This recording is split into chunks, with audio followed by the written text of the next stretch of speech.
राधे राधे। कैसे हैं आप सब? स्वागत है आपका मेरे चैनल श्री प्रभुवाणी में। आइए सुनते हैं वैशाख महात्म्य का 12वां अध्याय। यम ने कहा, हे प्रभु, हे कमलासन, हे ब्राह्मण, मैं अति दीन होकर आपकी शरण में आया हूँ। मेरी प्रतिष्ठा पूर्ण लोप हो रही है। जब प्राणी की प्रतिष्ठा ही नष्ट हो जाए तो उसे जीने से क्या लाभ है?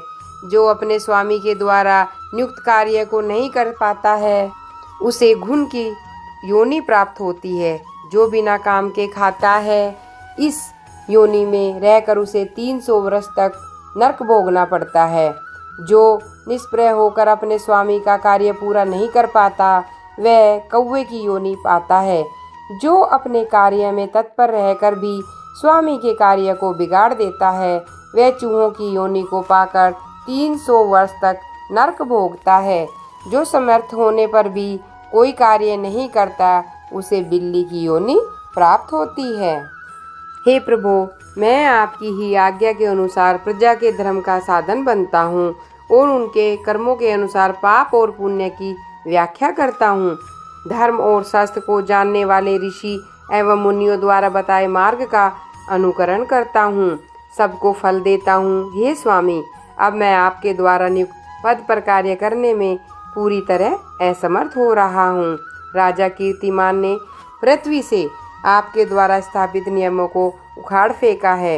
इस राजा के भय से पृथ्वी पर बसने वाले सभी प्राणी वैशाख मास के पवित्र धर्म कार्यों का विधि पूर्वक पालन कर रहे हैं। प्रजाननों ने समस्त पितृश्वरों का पूजन कर यज्ञ, तीर्थ, यात्रा आदि समस्त शुभ कार्य, सांख्य योग और प्राणायाम आदि करना भी छोड़ दिया है। होम और स्वाध्याय भी छोड़ दिए हैं।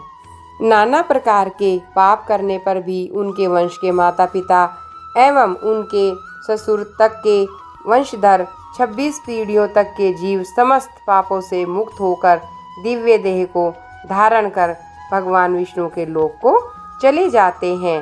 हे प्रभु, जब मेरे पास आने का कोई जीव शेष नहीं है तो मैं अपने इस पद पर रहकर क्या करूँगा?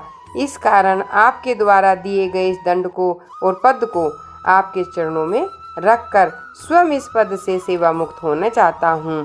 हे देव, जो गति प्राणी को अनेक तीर्थों में स्नान आदि करने, दान, व्रत, धर्म करने, उत्तम धर्माचरण करने, प्रवास में पतन होने, युद्ध क्षेत्र काशी में देह त्यागने तथा उत्तम यज्ञादि करने से प्राप्त होती है, वहीं मेष की संक्रांति में प्रातःकाल स्नान करके भगवान की पूजा, कथा श्रवण और वैशाख महात्म्य श्रवण करने, विधि पूर्वक व्रत आदि करने से प्राप्त होती है।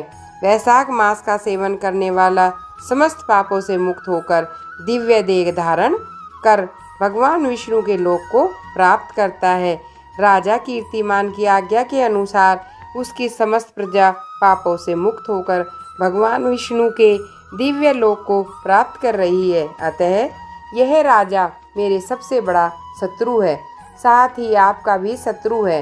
हे जगतपते, इस राजा को तो निग्रह करना ही उचित होगा।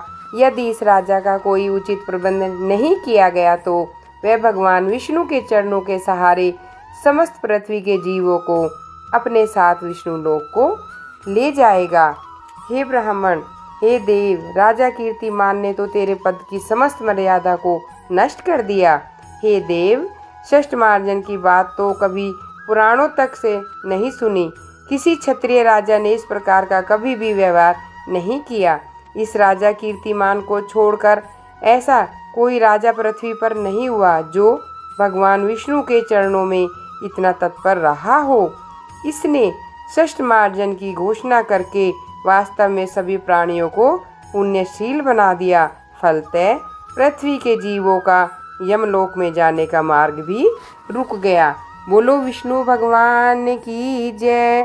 भक्तों, अगर आपको मेरी वीडियो पसंद आई हो तो लाइक और सब्सक्राइब